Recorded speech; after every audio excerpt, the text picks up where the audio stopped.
But what I didn't realize back then, and what I very much realize now, is that in order to take your business from a 20 or 30% closing rate, which is what it was back in my early days at best, it's about talking less and listening more. Welcome to the Sales Made Simple podcast. This podcast is dedicated to helping overwhelmed outdoor living professionals, landscapers, and hardscapers just like you increase your closing rate to over 75% without doubling your workload so you can build a seven-figure business that doesn't need you. I'm your host, Joshua Gillow. Let's dig in.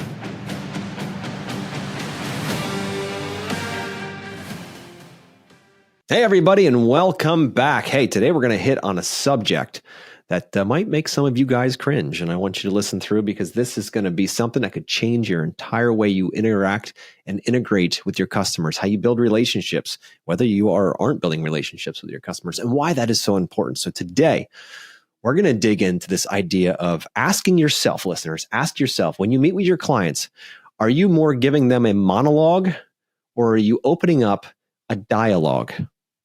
Now, we all love monologues when it comes to Jay Leno, right? If you guys are old enough to remember Jay Leno and how he used to come on to his show and he'd have this monologue that would get everybody fired up and all that, that's great. But unfortunately, contractors, professionals out there in the contracting space, there's a big need to want to sound smart, right? There's this big need to want to sound smart. So we go out there thinking that we have to be the one that talks the most when we meet with our customers to impress them with our knowledge and the years and years of experience that we've accumulated, that becomes such valuable. We think that the more we talk, the more value we're offering our customers, right? Anybody out there listening feel that? They feel like if I can just talk some more, that clients would be more likely to buy my service or, buy my design or my new paver patio or seating wall or fire pit or whatever it might be, swimming pool deck, whatever it might be. If I could just talk enough, they'll know that I'm smart enough to be the one that they pick. Well, unfortunately, listeners, that's not how this thing works. If you're focused on monologues and focused on being the one that talks the most in the conversation, the sales conversation with your customer, then that would explain or could explain exactly why your closing rates are what they are. I know when I first started almost 30 years ago, I thought it was all about how smart I could sound. I remember clearly reading the paver catalogs or anything that I was working on at that point, the aquascapes manuals and all that stuff, and becoming really, really smart at what I'm doing because I was a great doer. I love building stuff with my hands. And so for years, I thought the more and more educated I could get, the more clients would find value in me. And when they would find value, they'd be willing to pay me. That was my logic. And you know what? In the beginning, it helped a little bit. It went from someone who had no idea of what he was doing to someone who had a little bit more because I could at least communicate those things to my customers. But what I didn't realize back then, and what I very much realize now, is that in order to take your business from a 20 or 30% closing rate, which is what it was back in my early days at best, it's about talking less and listening more. You've heard me say that 1,000 times, and you'll continue to hear me say that. Because at the end of the day, listeners, if you can learn the skill of keeping your mouth shut and leading with great questions. So obviously lead with the questions and then keep your mouth shut. But the point here is, it's not about you. It's not about how smart you sound. It's not about how well you dress. I mean, those things are kind of side bets, if you will. Those things are almost expected from customers, that you know what you're doing and that you show up where you actually appear to be professional. Those things are almost expected from customers. So we don't have to go there and shine the light on ourselves and how smart we are and run our mouths the entire time about how your patio is better and how your plants don't die and how your fish become bigger in the ponds because you have a better feeding system or a better heating system or a better whatever it might be. Like, this is not about you vomiting information on clients to show them value. That's the monologue side of things. I offer you the option, more of a challenge, to consider a different path. If that path has been giving you the results that you have been receiving so far, and you want more, you want better closing rate, you want to serve more clients, you want to build more projects, you want to make more money, you're going to have to shift. You're going to have to consider that maybe what you're doing now is working slightly effective, but not so effective in order to get you to where you truly want to go. So if that's the case, and you would like to be able to close more projects, it's a matter now of switching gears in your head and realizing that you aren't the star of the show. You aren't the hero of the story, that you're more the guide, more the detective. So what does a detective do? Does he show up at a crime scene, or, you guys have seen the shows. Does he show up at the crime scene and, kick the door in and just start talking the entire time? Or does he come in curious, asking a couple of good questions? All of a sudden, things start to happen. They start to get great information out of the suspect in this case, right? We have to do the same thing with our customers. They expect us to be good at what we do. Now we have to figure out if we're a good fit for them and if this project is truly what they need, want, and desire, not just what they think they might need. And that's where we get into, if you heard me say this many times, 80% of the decision for an outdoor living space is emotional, 20% is logical. The monologue pushes into the logical. Questions, dialogue pushes into the emotional side, knowing what questions to ask, when to ask those questions, and what order. Order is very important. So back to dialogue. What is dialogue? So if monologue is just you talking 80% of the time and a client talking 20% of the time, dialogue is the opposite. Dialogue is asking good questions and being silent and listening to the answers deeply, taking those questions and digging them deeper, peeling that onion. If Mrs. Jones says that she wants a comfortable patio space, and you go back to the office and you start drawing out a 16 by 20 patio for her, bring it back and say, that's comfort. How do you know that's even close to what she has envisioned? Do you even know what comfort means to her? On a monologue, you wouldn't care, but in a dialogue, you would ask the question, well, Mrs. Jones, what does comfort mean for you outside? And let her paint that picture for you. And when she says, that's going to be I would love to have a nice club set of chairs there with a nice table to the side. I'd love to look out into to the west and see the sunsets with a glass of wine in my hands, watching the dog and the grandkids running around the backyard. That's some pretty important information, designers, isn't it? Wouldn't that be nice to know before your pencil ever hits the paper or your cursor ever hits the laptop? Think about it. Imagine if you knew what comfort meant to her, and then you could provide that in your design. But that doesn't happen with a monologue because it's all about you. In a dialogue, when you ask questions, you listen intently to the answer, you take great notes because those notes are going to serve you very well later in your relationship with the client.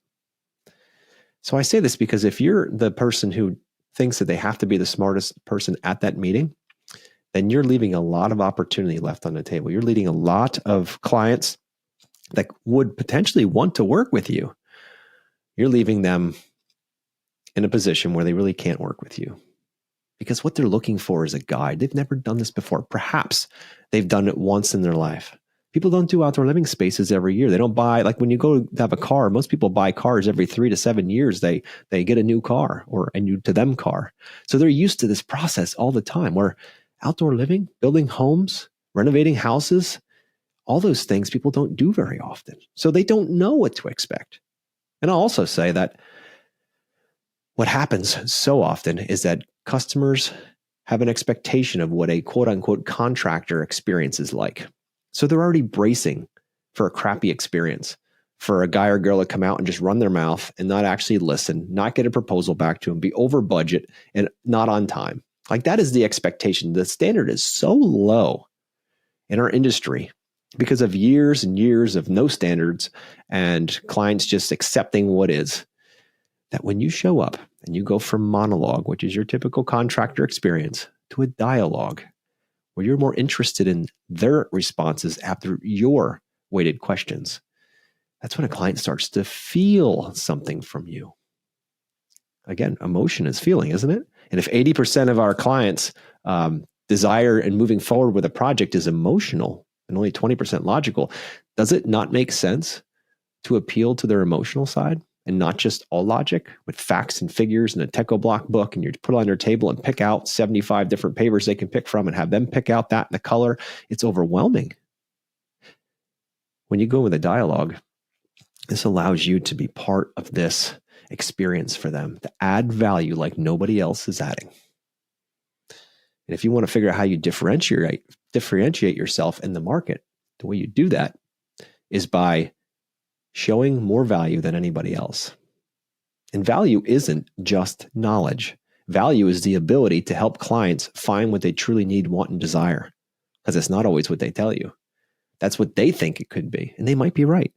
But oftentimes, if you peel the onion, go deeper and deeper, you start getting more clarity. And what you thought, quote, assumed that they wanted was different than what they actually wanted. And somebody else, the other competitor out there, they heard it better. They listened better. They asked better questions, and they get the project and you don't. And I know how fast you're moving. I know how fast your business is moving along, and you've got all these clients to go out to and meet. And if you're meeting with 10 new clients a week, then you've got all these people to go out and meet with. If each one of them's an hour, that's 10 hours a week. You got to go out and meet with clients. And how do I know which ones to point my attention to? I wish I just could figure out which ones were going to waste my time and which ones are going to actually become clients. I feel it, guys. It's springtime. Been doing this a long time, and I know that feeling. So if you want to be able to discover how you, even if you're a monologuer, turn into a dialoguer, reach out to us, book a call. That's what we do here at Yes Express. We help you go from being the smartest person in the room to being the one who listens best, because that person, the one who listens best, that can ask and lead with great questions and lead and guide a client to the best result for them, is the one who gets the project. Cost and budget becomes secondary when you learn how to do this.